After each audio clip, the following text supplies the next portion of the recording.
What's up, everybody? Welcome back to the channel. Today I have a little bit of a double whammy for you today. I noticed every couple hundred miles my spokes will start to make a little tinking sound, and that usually means that they're getting loose. So I'm going to show you how to fix that with a spoke wrench, and then I'm also going to do a little bit of a review of this new bike stand that I got. A buddy of mine from the Zoos Club, Kelvin, recommended it, and a bunch of us in the group purchased it on his rec. So today's the first time I'm actually trying it out. So we'll do that too. All right, let's get into it.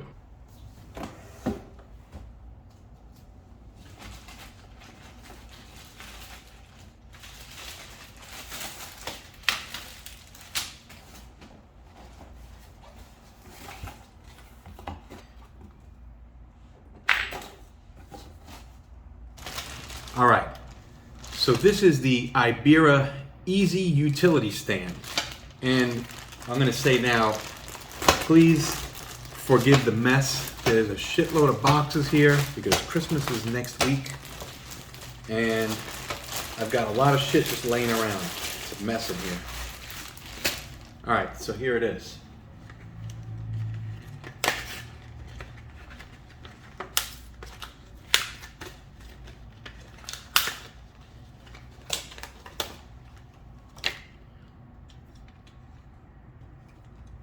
Pretty simple. I mean, you lock this into place and then you line these up with your frame bars, and that's it. Seems pretty sturdy to hold a good amount of weight. Let's see what this the instructions say here on the inside.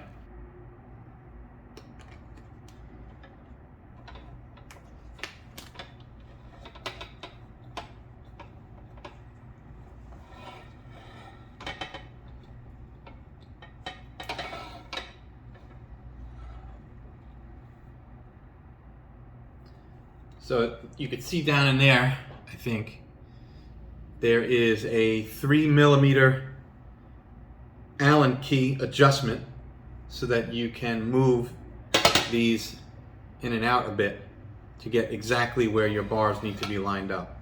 Pretty easy, pretty simple. Idiot proof, I like that, because I'm a fucking idiot. So this here is a really basic run-of-the-mill spoke wrench. You can see it's a circle, and that all of these notches on the side here are different widths for the amount of millimeters that are on the side there, because there's all different kinds of sizes for spokes. You know, the rear spokes are a different size than the front spokes because the front spokes don't have a hub to connect to, so they're a little different build than the rear spokes, which are connected to that heavy hub in the back. And you'll notice that if you have a heavy hub or any kind of hub in the rear wheel, those spokes will end up getting loose more often because the amount of weight and the pressure on the spokes. All right, so let's get this all set up.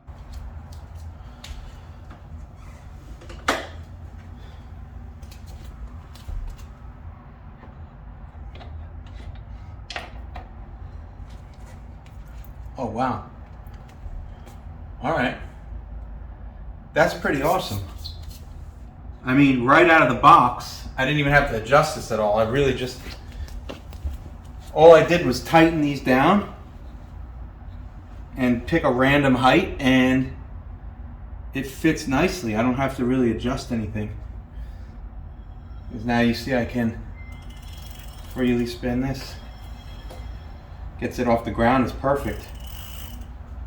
So now I'm going to show you, hopefully you can hear it, the kind of noise that you can expect when your spokes are a little bit loose. And what you want to do is kind of grab around where the X's are and squeeze, and you'll hear. You hear that?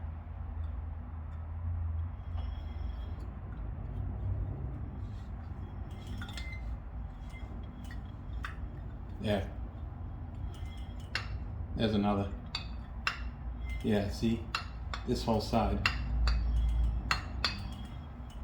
All right, so the way to do this is to first find your spoke size on the tool. Looks like this back is 11. This is like the spoke nut here, and you nestle this in and then line up the actual spoke on the hole that's immediately across from it on your spoke tool.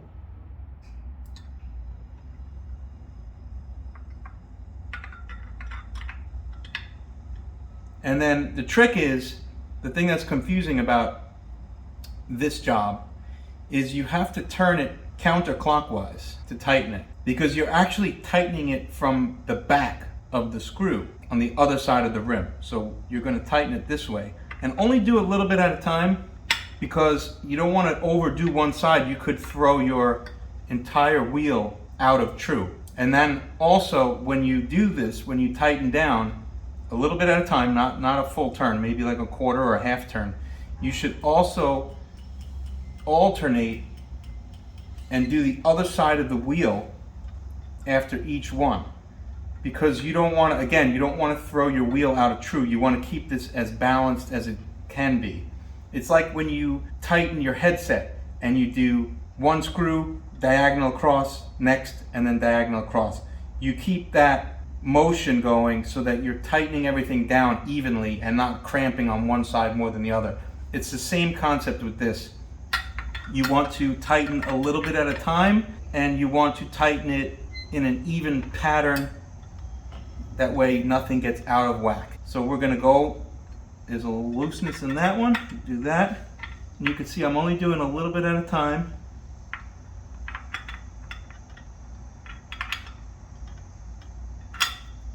And then go across and do the one on this side. There's another.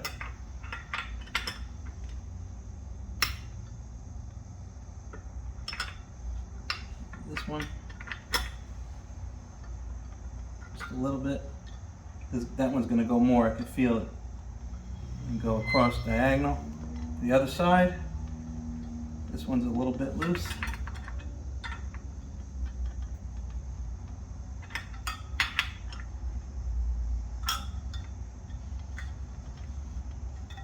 See if we can find another.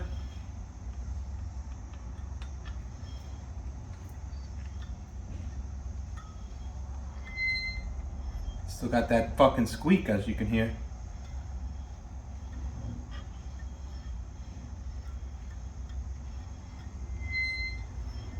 But that's it. There weren't a lot. It was really just one side, and it looks like a few minor, here's another. Looks like a few minor adjustments did the trick here. You know, sometimes that's all it is, and it's nothing bad or systemic. And then you do the same thing to the front. There's a little bit right there. Do that one. This guy here. That's it. And then if you want, you can go up and down the entire thing. Again, a little bit at a time and across the other side of the wheel as you go around. Do this one here, and then this one back here, and just keep it even. Again, counterclockwise, because you're going, yep, that one was good. Because what's happening is these spokes have a little nipple on the inside of the rim, and when you tighten it, it's actually pushing the nipple out. So you don't want to overdo it on one spoke, because you could stick that thing out too far and then it might damage your tube. You might get a flat because the metal is sticking out and hitting the tube. That's why a lot of people use rim tape. They put a little bit of rim tape on the inside of their rim. That way if the spokes do end up poking through too far, there's that tape in the way to protect the inside of your tube. So this looks pretty good. You can also, keep going around and squeezing like this, and anywhere you feel play or you hear that little tinking noise, you can tighten it down a little bit more. But it's really basic, it's really simple. That's all there is to it. It sounded worse than it was. All right, that's it. So definitely digging this low-cost, easy solution for a bike stand to get that rear wheel off the ground and be able to maintain and do some maintenance work on the bike. The Ibera Easy Utility Stand gets my seal of approval. I can use it also if I have to change the rear tire. If I have to do any work on the back, I can easily snug down my bolts deep inside the pegs. I can do all my chain adjustments with that. Keep that back wheel off the ground. It's perfect. I love it. So that's it. Thanks for watching. As always, tell your friends, tell your fucking grandma.